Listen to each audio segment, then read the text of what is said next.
हम तो उम्रा करने आए थे, हम किस मुसीबत में फंस गए। ये ऐसी मुश्किल अल्लाह में किसी को भी नहीं डाली इस मुश्किल। मोअज़्ज़िज़ दोस्तों, मैं हूं माजिद मलिक और आप तमाम देखने और सुनने वालों को अस्सलाम वालेकुम। प्यारे दोस्तों, आप या आपके खानदान में से या आपके रिश्तेदारों में से कोई भी हज या उम्रे पर जाना चाहता है और वो तैयारी कर चुका है, तो ये वीडियो एक दफा जरूर देख लीजिएगा, क्योंकि ये वीडियो आपको एक बहुत बड़ी मुसीबत से बचा सकती है।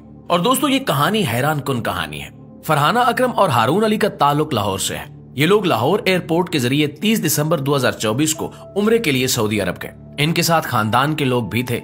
ये लोग जद्दा एयरपोर्ट पर उतरे, सामान उठाया, एयरपोर्ट से बाहर आए और मक्का मुकरमा रवाना हो गए। उम्रा किया और दरमियाने से होटल में रिहाइश पजीर हो गए। इनका ज्यादातर वक्त हरम शरीफ में गुजरता था। फरहाना खातून तीसरे दिन हरम से वापस आई तो होटल में पुलिस इनका इंतजार कर रही थी। पुलिस ने इन्हें देखते ही गिरफ्तार कर लिया। इन्हें बताया गया कि एयरपोर्ट पर आपका बैग रह गया था, उसमें से मंशियात निकल आई हैं, लिहाजा आपको मंशियात स्मगलिंग के जुर्म में गिरफ्तार किया जा रहा है। ये खबर खातून के लिए कयामत से कम नहीं थी। सऊदी अरब में मंशियात फरोशी और स्मगलिंग में सजाए मौत दे दी जाती है। केस का फैसला बहुत स्पीड से होता है और इसके बाद मुजरिम को चौक में बिठाकर उसकी गर्दन काट दी जाती है। खातून ने भी ये खबरें सुन रखी थी, चुनांचे उनका दिल बैठ गया। खानदान के दूसरे अफराद भी गिरफ्तार कर लिए गए और इन्हें हवालात में बंद कर दिया गया। तफ्तीश शुरू हुई तो खातून के सामने एक बैग रखा गया।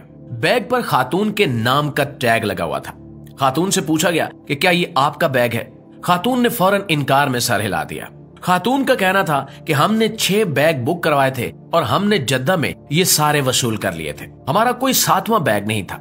खातून से पूछा गया, फिर इस बैग पर आपका टैग क्यों लगा हुआ है। खातून का जवाब था कि मुझे समझ नहीं आ रही। वो थोड़ा सा रुकी और सोचकर बोली कि हमने जब जद्दा एयरपोर्ट से अपने बैग लिए थे तो मेरे एक बैग पर टैग नहीं था। मैंने अपना बैग पहचान कर बेल्ट से उठा लिया था और इसे भी दूसरे बैग्स के साथ मक्का ले आई थी। तफ्तीशी ने खातून के बयान की तस्दीक कराई तो ये सही निकली। उसके पास वाकई 6 बैग थे। एयरलाइन ने भी उसके सिर्फ 6 बैग बुक किए थे और इन बैग्स पर बुकिंग स्टिकर्स भी मौजूद थे। जद्दा एयरपोर्ट की सीसीटीवी फुटेज से भी बयान की तस्दीक हो गई, लिहाजा केस उलझ गया। सऊदी अरब और पाकिस्तान की एंटी नारकोटिक्स फोर्स के दरमियान राब्ता हुआ और सऊदी एएनएफ ने पाकिस्तानी एएनएफ को लिख दिया। दोस्तों, अब यहाँ से खातून की लक स्टार्ट होती है। ये लोग दीनदार और परहेजगार हैं।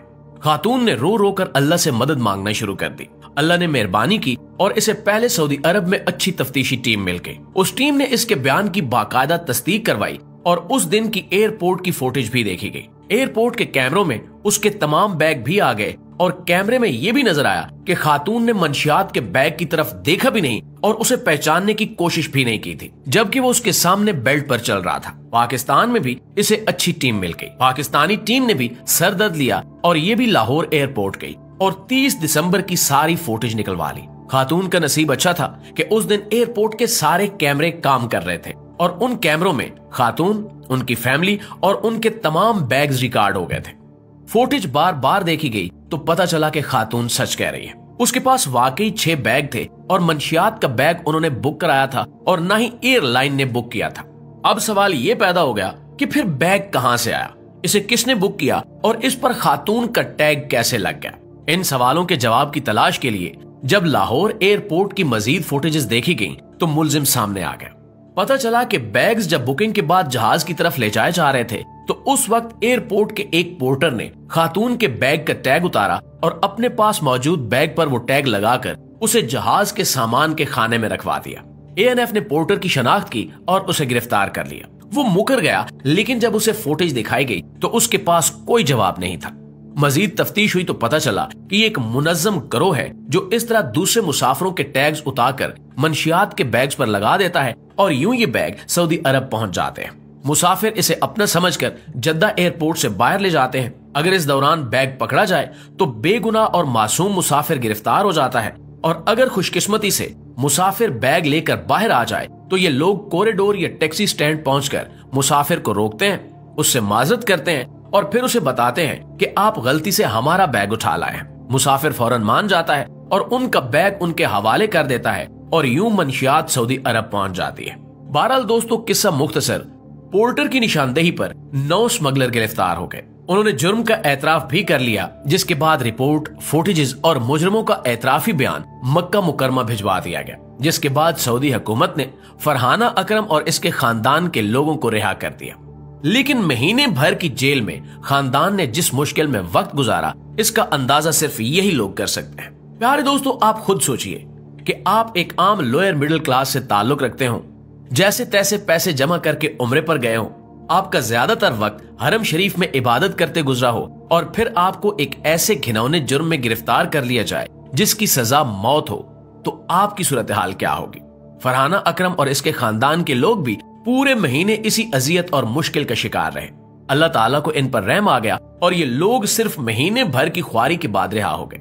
आप जरा सोचिए कि अगर खुदा न खास्ता उस दिन जद्दा एयरपोर्ट पर एक आध कैमरा खराब हो जाता या लाहौर एयरपोर्ट की फुटेज जाया हो जाती या कैमरे जवाब दे जाते या उन लोगों को सऊदी अरब और पाकिस्तान में कोई सुस्त टीम टकर जाती और ये लोग तफ्तीश और तस्दीक पर वक्त जाया न करते, तो इन लोगों का क्या बनता, ये लोग इस वक्त कहां होते। दोस्तों, फरहाना अकरम की कहानी साबित करती है कि हम मनहसुल कौम किस कदर गिर चुके हैं। हमारे दिल उस सरजमीन का एहतराम भी नहीं करते जिसकी तरफ मुंह करके हम नमाज पढ़ते हैं या जो हमारे ईमान का हिस्सा है। हमारे लोग किस कदर जालिम और गलीज हैं, आप ये जानने के लिए किसी दिन सऊदी हुकूमत से पूछ लीजिए, आपको खुद से घिन आने लगेगी। पाकिस्तानी या पाकिस्तानी भेष में छुपे दरिंदे एहराम, कुरान, जाय नमाज, हज की चप्पलों में मंशियात छुपाकर सऊदी अरब ले जाते हैं। खवातीन तो मंशियात को जिस्म के उन हिस्सों में छुपाकर हिजाज मुकद्दस पहुंचती हैं जिनका तसव्वुर भी नहीं किया जा सकता, और ये काम हज और उम्रे की आड़ में होता है। पाकिस्तान में बेशुमार ऐसे गिरोह पकड़े गए हैं जो गरीब और मिस्कीन लोगों को मुफ्त उम्रा या हज की ऑफर करते हैं। लोग खुश होकर इनके रिज्क और उम्र में इजाफे की दुआएं करते हैं, लेकिन जब ये लोग जद्दा उतरते हैं तो उन्हें उस वक्त पता चलता है कि इनके मेहरबान सखी ने इनके बैग में हीरोइन या आइस छुपा दी थी। ये लोग जालिम बुजुर्ग औरतों और मासूम छोटे बच्चों के जिस्म तक में मंशियात छुपाकर सऊदी अरब पहुंचा देते हैं। ये बेगुनाह लोग बाद अज़ां पकड़े जाते हैं और फिर इनके सर उतार दिए जाते हैं। सऊदी अरब, यूएई और ईरान में हर साल पाकिस्तान से हजारों की तादाद में भिखारी भी जाते हैं और ये वहां मांग मांग कर अपने मुल्क का नाम रोशन करते हैं। ये भिखारी जाते हैं, 6 माह का सीजन लगाते हैं, पाकिस्तान वापस आते हैं, अयाशी करते हैं और एहराम बांधकर दोबारा सऊदी अरब पहुंच जाते हैं। हम यूएई, इराक और ईरान में भी ये घिनौना खेल खेलते हैं और हमें जरा बराबर भी मलाल या शर्मिंदगी नहीं होती। इस वक्त भी इन चारों मुल्कों की जेलों में हजारों पाकिस्तानी कैद हैं और ये वहां की हुकूमतों को बता रहे हैं कि हम किस कदर गैरतमंद और शानदार कौम है।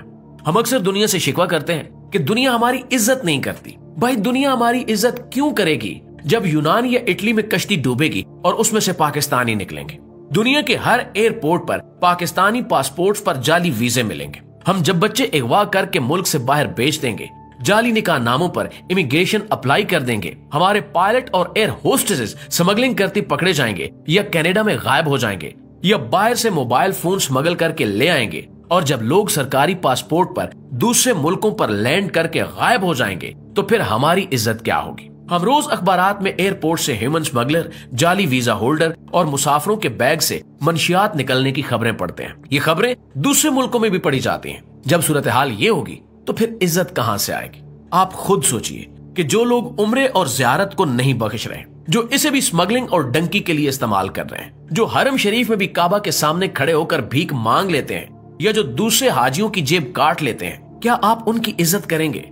मुझे बाज औकात महसूस होता है कि हम मुसलमान तो बहुत दूर, दरअसल हम इंसान भी नहीं हैं। ये वीडियो इंतहाई अहम है और मेरी आपसे दरखास्त है कि इस वीडियो को ज्यादा से ज्यादा शेयर कीजिएगा ताकि कोई और बेगुनाह और मासूम शख्स किसी बेरहम और सफाक स्मगलर का निशाना न बन सके। इंशाल्लाह आपकी खिदमत में हाजिर होते हैं एक और वीडियो के साथ। तब तक अपना ढेर सारा ख्याल रखिएगा। अल्लाह निगहबान।